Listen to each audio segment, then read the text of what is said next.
வித்யா ரோஹிணிக்கு phone பண்ணி பேசுகிறாங்க. Madam என்ன ரொம்ப பிஸியா? இப்போல்லாம் ஃபோன் பண்ணுறதே இல்லை. ஏன் எந்த பிரச்சனையும் இல்லையா? பிரச்சனை இருந்தால் தானே இந்த வித்யாவை பற்றி ஞாபகம் வரும் அப்படின்னு சொல்லிட்டு கிண்டலாக கேட்குறாங்க வித்யா. அதுக்கு ரோஹிணி சொல்கிறாங்க, ஏய் என்னடி கிண்டலா? அதெல்லாம் ஒன்றும் இல்லை, கொஞ்சம் மனோஜோட ஷோரூமில் வேலை, அதனால தான் இங்கே ஷோரூமில் தான் இருக்கு அப்படின்னு ரோஹிணி வித்யா கிட்ட சொல்கிறாங்க. உடனே வித்யா சொல்கிறாங்க, அப்படியா ரோஹிணி, ரொம்ப சந்தோஷம். இங்கே பக்கத்தில் எங்கள் வீட்டுக்கு பக்கத்தில் குடியிருக்கிற ஒரு அக்கா வாஷிங் மிஷின் எடுக்கணும்னு சொன்னாங்க. அதுதான் மனோஜோட ஷோரூமுக்கு கூட்டிகிட்டு வரலான்னு நான் வந்திருக்கேன். நல்லதா போச்சு, இங்கே பக்கத்தில் தான் இருக்கேன், நீ அங்கேயே ஷோரூம்லேயே இரு, நான் வந்துடுறேன் அப்படின்னு சொல்லி கூட தன்னோட பக்கத்து வீட்டு அக்காவை கூப்பிட்டு அங்கே ஷோரூமுக்கு போகிறாங்க வாஷிங் மிஷின் பார்க்குறதுக்காக. அங்கே ஷோரூமில் விஜயாவோட ஃபோட்டோ கண்திருஷ்டிக்காக மாட்டி இருக்கிறத பார்த்த வித்யாவுக்கு சிரிப்பே அடக்க முடியலை. அது மனோஜ் முன்னாடி சிரிச்சா தப்பாயிடுன்னு ரோஹிணியை தனியாக கூட்டிகிட்டு போய், ஏய் ரோஹிணி, என்ன மாட்டி இருக்கிறது உங்கள் மாமியாரோட ஃபோட்டோ மாதிரியே இருக்குது, எப்படி அவங்களோட உருவத்தை இப்படி மாற்றி இப்படி மாட்டியிருக்கீங்க கண்திருஷ்டிக்காக அப்படின்னு சொல்லிட்டு சிரிக்கிறாங்க வித்யா ரோஹிணி கிட்ட. உடனே ரோஹிணி, ஏய் வாயை கொஞ்சம் மூடிடி, ஏதாவது மனோஜ் பார்த்துட்டு பிரச்சனை ஆயிடும். அது எங்க ஆன்டி போட்டோ தான், ஆனா அது நாங்க கொடுத்து மாட்டல. அது வந்துட்டு ஒருத்தன் இங்க கண்திருஷ்டிக்காக வெளியில வித்துட்டு வந்தா.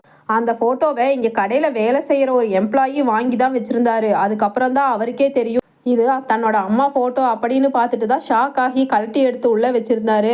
ஆனால் இதை திரும்பவும் மாட்டியிருக்காரு. இதுக்கு பின்னாடி ஒரு பெரிய பேக்ரவுண்டே இருக்குது. அதை பற்றி நான் அப்புறம் சொல்கிறேன் வித்யா.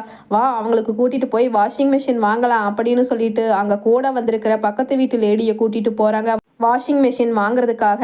அந்த லேடி அந்த ஃபோட்டோவை பார்த்துட்டு, என்னம்மா இது புதுசாக கண்திருஷ்டி ஃபோட்டோ மாதிரி இருக்குது, நல்லா இருக்கே அப்படின்னு கேட்டுட்டு, அது மட்டும் இல்லாமல் இந்த ஃபோட்டோவில் மாட்டியிருக்கிற இந்த அம்மாவை எங்கேயோ பார்த்த மாதிரி இருக்கே. ஆமாம் ஆமாம், இந்த அம்மா பரதநாட்டிய கிளாஸ் கூட எடுக்கிறாங்களே, பரதநாட்டிய டான்ஸர் தானே, எனக்கு தெரியும் தெரியும், இவங்க பேர் கூட விஜயா தானே அப்படின்னு சொல்லிட்டு ரோஹிணி கிட்ட கேட்கும் பொழுது, ஆமாங்க, இது வந்துட்டு என்னோட ஆன்டி தான், என் வீட்டுக்காரரோட அம்மா அப்படின்னு அந்த விஜயாவோட கண்திருஷ்டி ஃபோட்டோவை பற்றின பேக்ரவுண்ட் எல்லாத்தையுமே எக்ஸ்பிளைன் பண்ணுறாங்க கூட வித்யா கூட்டிகிட்டு வந்த லேடிக்கு ரோஹிணி. உடனே அந்த லேடி சொல்கிறாங்க, எப்படிம்மா இதை இப்படி மாட்டி நீங்கள் அது மூலியமாக கண்திருஷ்டி கழிஞ்சு வருமானம் வர்றதை விட இந்த படம் பாவம் உங்கள் ஆன்ட்டியோடதை இப்படி மாற்றி யாரோ பணம் சம்பாரிச்சிட்ருக்காங்க, நீங்கள் எப்படி இதை விட முடியும், இது வந்துட்டு ரொம்ப தப்பான விஷயமாச்சே அப்படின்னு சொல்லிட்டு அந்த லேடி சொல்லும் பொழுது, ஆமாம் ஆன்ட்டி, தப்பான விஷயந்தான், ஆனால் இது யார் இப்படி மாற்றினாங்க, எப்படி இன்டர்நெட்டில் இது பரவுச்சு அப்படிங்கிறதையெல்லாம் எப்படி ஆன்ட்டி கண்டுபிடிக்க முடியும் அப்படின்னு சொல்லிட்டு ரோஹிணி கேட்கும் பொழுது அந்த வித்யா கூட்டிகிட்டு வந்த பக்கத்து வீட்டு லேடி சொல்கிறாங்க, அம்மா இதை வந்து என் பையன் அந்த டிடெக்டிவ் டிபார்ட்மெண்ட்டில் தான் இருக்கான், அது மட்டும் இல்லாமல் அவன் கிரிப்டோகிராஃபியில் பெரிய ஆள், இன்டர்நெட்டில் யார் எந்த லொக்கேஷனில் இருந்து இதை ஷேர் பண்ணியிருக்காங்க, அது மட்டும் இல்லாமல் இது எங்கே தயாரிக்கிறாங்க அப்படிங்கிறது எல்லாத்தையும் அவன் சிங்கிள் பாயிண்டில் கண்டுபிடிச்சிடுவான். சரி, அவன்கிட்ட சொல்லி இந்த படம் எங்கே ஒரிஜினலாக ஸ்டார்ட் ஆகுதுங்கிறத நம்ம கண்டுபிடிச்சிடலாம் அப்படின்னு சொல்லி அந்த வித்யா கூட்டிகிட்டு வந்த லேடி சொன்ன உடனே ரோஹிணி சொல்கிறாங்க, அப்படியா ஆன்ட்டி, சரிங்க ஆன்ட்டி, கண்டுபிடிச்சிடலாம், யார் இதோ விஜயவாடாவில் தான் இதுக்கான பெரிய ஃபேக்ட்ரியே இருக்குதுன்னு சொல்லி அந்த விற்க வந்தவன் சொன்னான், அதனால் அங்கே தான் ஆந்திராவில் தான் மெயினாக இது பரவி இருக்கணும் அப்படின்னு சொன்ன உடனே, அதை விடுமா, என் பையன் எவ்வளவு சீக்கிரம் கண்டுபிடிக்கணுமோ கண்டுபிடிச்சிடுவான், கண்டுபிடிக்கிறதோட மட்டும் விடாமல் எவ்வளவு பெரிய பரதநாட்டிய டான்ஸர் உங்கள் மாமியார், அவங்கள இப்படி கேவலப்படுத்தி அதை இப்படி சேல்ஸுக்காக பணத்துக்காக பண்ணுன அந்த குரூப் யாருன்னு மான நஷ்ட வழக்கு போட்டு அவங்க மேலே கோடிக்கணக்கான பணத்தை நீங்கள் வாங்குறதுக்கு கூட வாய்ப்பு இருக்குது அப்படின்னு அந்த லேடி ரோஹிணி கிட்ட சொல்கிறாங்க. உடனே ரோஹிணி இதை பற்றி போய் மனோஜ் கிட்ட சொன்ன உடனே, என்ன ஆன்ட்டி சொல்கிறீங்க, எங்கள் அம்மாவை இப்படி மான நஷ்டப்படுத்துனது யாருன்னு கண்டுபிடிச்சி அவங்க மேலே நம்ம கேஸ் கொடுத்தோன்னா கோடிக்கணக்கில் பணம் கிடைக்குமா அப்படின்னா, சரிங்க ஆன்ட்டி, உங்கள் பையன்கிட்ட நம்ம இதை பற்றி பேசலாம் அப்படின்னு மனோஜ் சொல்லி கூட்டிகிட்டு போகிறாங்க. அந்த பையன், அதுதான் அந்த லேடியோட பையன், பெரிய வேலையில் இருக்கார், கிரிப்டோகிராஃபியில் நிறைய படிச்சு, அதனால் மனோஜ் அதை பற்றி சொன்ன உடனே அந்த பையன் கண்டுபிடிச்சிடுறாரு. உடனே இந்த ஃபோட்டோவோட நெட்டில் பரவுன URL கண்டுபிடிச்சி அங்கே யார் ஆந்திராவில் இதை ஃபஸ்ட்டு இப்படி க்ரியேட் பண்ணது அப்படிங்கிறத கண்டுபிடிச்சி மனோஜ் முன்னாடி கூட்டிகிட்டு வந்து நிறுத்திடுறாரு அந்த லேடியோட பையன். விஜயாவோட ஃபோட்டோவை அப்படி கண்திருஷ்டி ஃபோட்டோவாக மாற்றின அந்த கம்பெனியோட MD சொல்கிறாரு, நிறைய ப்ராஃபிட் ஆந்திராக்குள்ள அந்த ஃபோட்டோனால் அவங்களுக்கு கிடைச்சிருக்கிறது எல்லாமே மனோஜ்க்கு அதுக்கப்புறம் தான் தெரிய வருது. உடனே மனோஜ் சொல்கிறாரு, என்னங்க நீங்கள் எங்களுக்கு 10 கோடி ரூபாய் கொடுக்கலன்னா எங்கள் அம்மா உங்கள் மேலே மான நஷ்ட வழக்கு போடுவாங்க. ஏன்னா அவங்க எவ்வளவு பெரிய பரதநாட்டிய கிளாஸ் எடுக்கிற பரதநாட்டிய டான்ஸர் தெரியுமா? அவங்கள இப்படி கேவலப்படுத்தி கண்திருஷ்டி பொம்மையாக விற்றதுக்கு உங்கள் மேலே கண்டிப்பாக எங்கள் அம்மா கேஸ் போட்டு கோடிக்கணக்கான ரூபாய் நீங்கள் அதுக்கு நஷ்ட ஈடாக கொடுக்க வேண்டியது வரும் அப்படின்னு சொன்ன உடனே அந்த கம்பெனிக்காரர் சொல்கிறாரு, ஐயோ தம்பி அப்படியெல்லாம் பண்ணிடாதீங்கப்பா. ஆரம்பத்தில் பார்த்தீங்கன்னா எங்களுக்கு அது உங்கள் அம்மாவோட ஃபோட்டோன்னு தான் தெரியாதுப்பா, தெரியாமல் நல்லா இருக்கே இந்த ஃபோட்டோ அப்படின்னு சொல்லிட்டு தான் அதை கண்திருஷ்டி பொம்மையாக நாங்கள் தயாரித்தோம். ஆனால் அதுக்கப்புறம் நல்ல ரீச் இருந்துச்சு இங்கே ஆந்திராக்குள்ளே. ஏன்னா அதை வாங்கி வச்ச ஒவ்வொரு கடையிலையும் வருமானம் பிச்சுக்குதுன்னு சொல்லிட்டு நிறையா ஆர்டர்ஸ் கொடுத்தாங்க. இதனால் நாங்கள் நிறையா கோடிக்கணக்கில் லாபம் சம்பாதிச்சிட்டோம் இந்த 2 மாதத்தில். இப்போ தான் இது தமிழ்நாட்டை ரீச் ஆகி உங்கள் கடைக்கு வந்ததுக்கப்புறம் தான் எங்களுக்கு தெரிய வருது இது உங்கள் அம்மாவோட ஃபோட்டோ தான்னு. அதுக்கு முதல்ல நாங்கள் மன்னிப்பு கேட்டுக்கிறோம்ப்பா. அதனால் தயவு செஞ்சு இந்த கேஸு அது இதுன்னெல்லாம் போக வேண்டாம், எல்லாமே நம்ம பேசியே முடிச்சுக்கலாம் சரியா அப்படின்னு சொல்லிட்டு கேட்குறாரு அந்த கம்பெனிக்காரர். உடனே மனோஜ் சொல்கிறாரு, இதை பற்றி எல்லாம் நீங்கள் பேசி முடிக்கணும்னா நான் எங்கள் அம்மா கிட்ட பர்மிஷன் கேட்டுட்டு தான் அது முடிவு பண்ணுவேன்.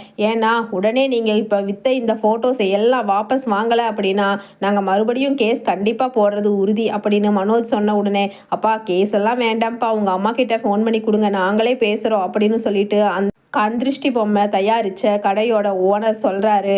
உடனே மனோஜ், சரிங்க பணம் கொடுத்துட்டீங்கன்னா வேணும்னா நாங்கள் இதை அப்படியே வாபஸ் வாங்காமல் நீங்கள் சேல்ஸை கண்டினியூ பண்ணிக்கங்கன்னு சொல்லி விடுறோம் அப்படின்னு சொல்லிட்டு சொல்கிறாரு. அது மட்டும் இல்லைங்க, நான் இதை பற்றி எங்கள் அம்மா கிட்ட பேசணும். ஏன்னா எங்கள் அம்மாவோட பர்மிஷன் இல்லாமல் நீங்கள் இப்படி எங்கள் அம்மாவோட ஃபோட்டோவை மாற்றி விற்றுட்ருக்கிறது அவங்களுக்கு தெரிஞ்சு அதனால் ரொம்ப கஷ்டப்பட்டுட்ருக்காங்க. அதனால் நீங்கள் பணம் கொடுக்குற விஷயத்த எங்கள் அம்மா கிட்ட சொல்லிட்டீங்கன்னா அவங்க கொஞ்சம் திருப்தி ஆகிக்குவாங்க.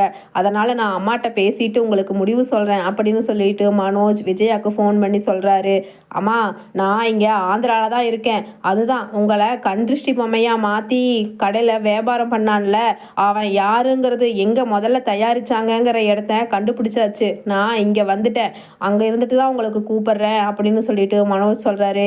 டே கண்டுபிடிச்சிட்டியா? அவனை சும்மா விடாதடா, என் ஃபோட்டோவை எந்த மாதிரி மாற்றி எப்படியெல்லாம் சேல்ஸ் பண்ணியிருக்கான்னு பாரு அப்படின்னு சொல்லிட்டு விஜயா சொல்கிறாங்க மனோஜ் கிட்ட.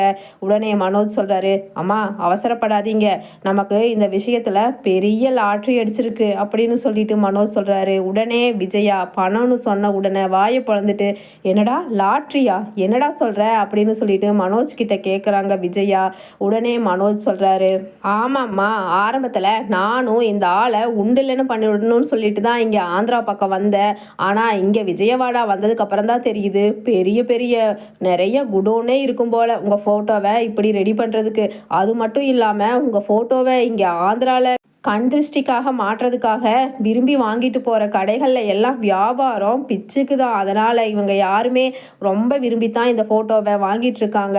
சேல்ஸ் நல்லா போயிட்டுருக்குமா, அதனால் இங்கே இந்த கடைக்காரர் அதுதான் இந்த ஃபோட்டோவை தயாரித்தார் இல்லையா, அவர் சொல்கிறாரு, நான் 10 கோடி ரூபா பணம் கொடுத்துட்றேன். அதனால் என்னை தயவு செஞ்சு இந்த கேஸு அது இதுனெல்லாம் அலைய விட்டுறாதீங்கப்பா.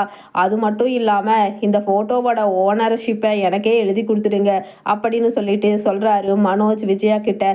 உடனே விஜயா சொல்கிறாங்க, சரிடா மனோஜ், இந்த ஃபோட்டோ தானே அது என்னோடது தான்ங்கிறது ஆந்திராக்குள்ளே இருக்கிறவங்களுக்கெல்லாம் யாருக்கும் தெரியாதுல்ல. அதனால் அங்கே ஆந்திராக்குள்ளே மட்டும் சேல்ஸ் பண்ணிக்க சொல்கிற மாதிரி பேசிப்பாருடா.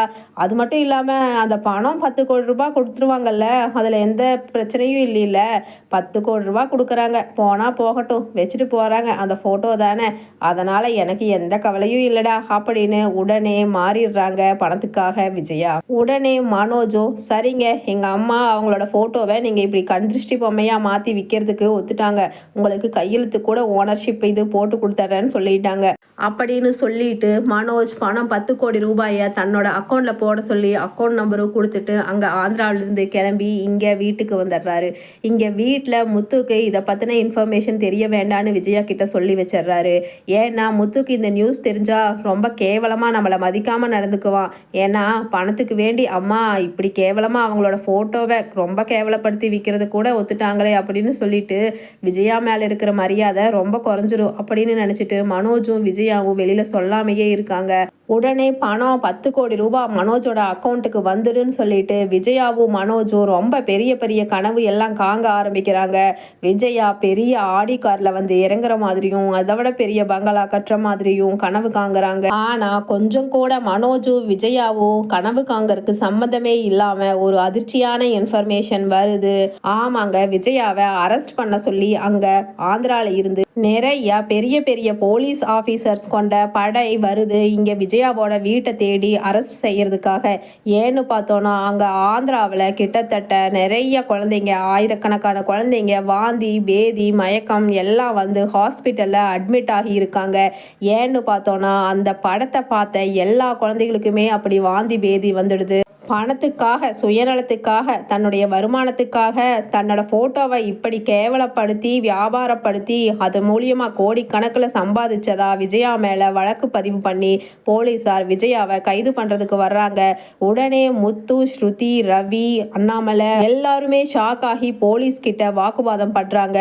உடனே போலீஸ்காரர்கள் அங்க இருக்கிற டாக்குமெண்ட்டை காமிச்சு, இங்க பாருங்க உங்க ஒய்ஃப் கையெழுத்து போட்டு கொடுத்துருக்காங்க, இவங்களோட புகைப்படத்தை இப்படி கண் திருஷ்டி பொம்மையா மாத்தி விற்பனை செய்யறதுக்கு 10 கோடி ரூபாய் வாங்கிட்டு தான் கொடுத்துருக்காங்க. அப்போ அதனால வர்ற கஷ்டத்துக்கும் இவங்க தான் பொறுப்பேத்து களி திங்கிறதுக்கு ஜெயிலுக்கு வந்துதான் ஆகணும், நடமா அப்படின்னு போலீஸ்காரங்க இழுத்துட்டு போறாங்க. உடனே விஜயா மனோஜை பார்த்து, டே எல்லாம் உன்னால தான்டா அப்படின்னு கதறாங்க. அது மட்டும் இல்லாம அண்ணாமலை கிட்ட என்னங்க என்னை காப்பாத்துங்க எனக்கு கெஞ்சறாங்க. விஜயா அங்க நின்றுட்டு இருக்கிற அண்ணாமலை, முத்து, மீனா எல்லாத்தையும் கையெடுத்து கும்பிட்டு எப்படியாவது என்னை காப்பாத்துங்க காப்பாத்துங்கன்னு கெஞ்சறாங்க. உடனே அண்ணாமலை சொல்றாரு, பணத்துக்கு வேண்டி ஆசைப்பட்டு அதுவும் 10 கோடி ரூபான்னு வாயை பொழந்துட்டு கையெழுத்து போட்டு உன் பையன் மனோஜை நம்பி போனே இல்லை, போய் களி தின்னுட்டு வா, அப்பவாவது உனக்கு பிடிச்சிருக்கிற இந்த பணப்பேயும் மனோஜ் மேல பிடிச்சிருக்கிற பாசப்பேயும் போகட்டும் அப்படின்னு சொல்லிட்டு அண்ணாமலை சொல்றாரு. உடனே முத்து சொல்றாரு, பாத்தியாப்பா இந்த ஓடுகாலி திருட்டுத்தனத்தை மறுபடியும் நிரூபிச்சுட்டே இருக்கு. அம்மாவும் இவன் ஒரு ஆளுன்னு இவன் பேச்சை கேட்டு 10 கோடி ரூபாய் பணம் கிடைக்குன்னு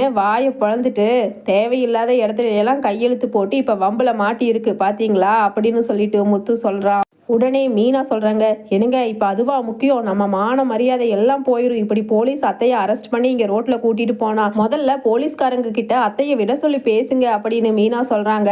அண்ணாமலை சொல்றாரு, விடுமா போகட்டும், ஒரு தடவை போய் களி தின்னுட்டு வரட்டும், அப்பதான் அவளுக்கு புத்தி வரும்னு.